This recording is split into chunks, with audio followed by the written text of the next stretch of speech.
sayang terlalu susiana, lu lembe terlalu susi mata, setanggung penu lembe mamboi susah hati. Ketua Dewan Perwakilan Rakyat Daerah Provinsi NTT, Emi Nomleni, menegaskan pentingnya pengarusutamaan gender dalam urusan kebencanaan di Provinsi Nusa Tenggara Timur, baik pada saat tanggap darurat, prabencana, maupun saat pasca bencana. Hal tersebut disampaikannya pada kegiatan lokakarya kelompok kerja pengarusutamaan gender dalam penanggulangan bencana di Provinsi NTT, Selasa 7 Juni 2022, bertempat di Hotel Sotis Kupang. Kegiatan tersebut diselenggarakan oleh Badan Penanggulangan Bencana Daerah Provinsi NTT bekerjasama dengan Dinas Pemberdayaan Perempuan dan Perlindungan Anak Provinsi NTT dan dengan dukungan penuh dari program Siap Siaga. Ketua DPRD NTT itu menegaskan Perda tentang Penanggulangan Bencana nomor 16 tahun 2008 tidak hanya bicara tentang tanggap darurat, tetapi juga terkait kegiatan prabencana dan saat pasca bencana. Karena itu, menurutnya pengarusutamaan gender harus dimasukkan dalam urusan kebencanaan. Kata dia, tahun ini 13 perempuan anggota DPRD Provinsi NTT telah menginisiasi penyusunan Ranperda pengarusutamaan gender dan telah diberikan persetujuan bersama oleh DPRD dan pemerintah Provinsi Nusa Tenggara Timur pada rapat paripurna tanggal 5 April 2022 lalu. Hingga saat ini, Ranperda tersebut masih dalam proses fasilitasi di Kementerian Dalam Negeri untuk selanjutnya dapat ditetapkan menjadi peraturan daerah oleh Gubernur Nusa Tenggara Timur. Ia berharap pengarusutamaan gender ini tidak hanya lagi menjadi lip service, tetapi harus diimplementasikan dalam kebijakan yang dibuat oleh pemerintah daerah. Sehingga penting agar Ranperda tersebut bisa menjadi peraturan daerah Provinsi Nusa Tenggara Timur.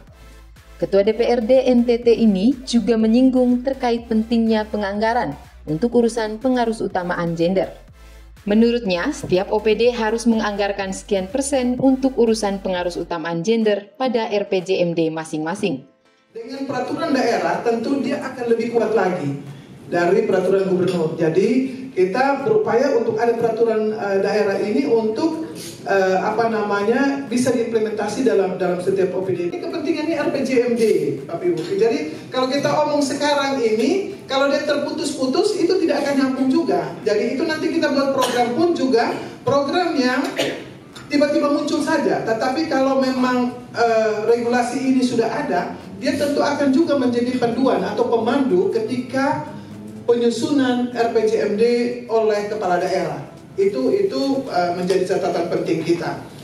Di akhir paparannya, Emi juga mengingatkan bahwa bicara gender bukan hanya bicara tentang perempuan, tetapi merupakan bicara laki-laki dan perempuan.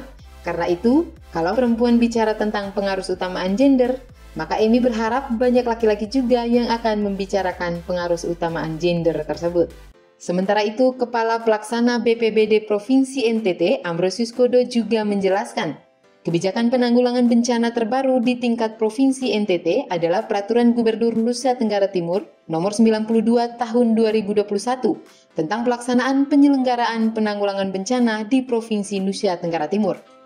Peraturan tersebut tidak hanya membahas isu gender, tetapi juga isu kerentanan lainnya seperti disabilitas dan kelompok inklusif, atau yang biasa disebut GEDSI, yaitu Gender Equality, Disability, and Social Inclusion.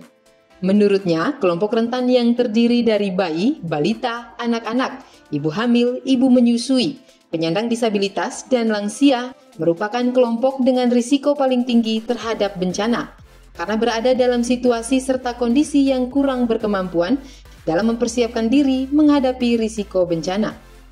Karena itu, perlindungan terhadap kelompok rentan dilakukan dengan memberikan prioritas berupa penyelamatan, evakuasi, pengamanan, pelayanan kesehatan, dan psikososial. Mengelola risiko pada kelompok rentan akan lebih efektif dengan melibatkan mereka ke dalam kegiatan pengurangan risiko bencana. Sebab kelompok rentan lebih mengerti kebutuhan yang sesuai dengan kondisi mereka.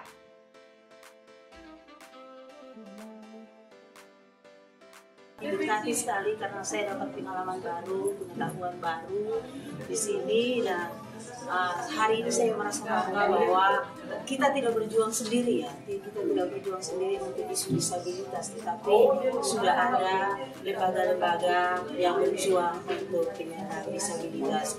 Ini berbicara tentang hak asasi manusia, dan hak itu tidak pernah hak itu selalu melekat pada diri manusia dan tidak bisa terpisah karena dia penyandang disabilitas maupun disabilitas.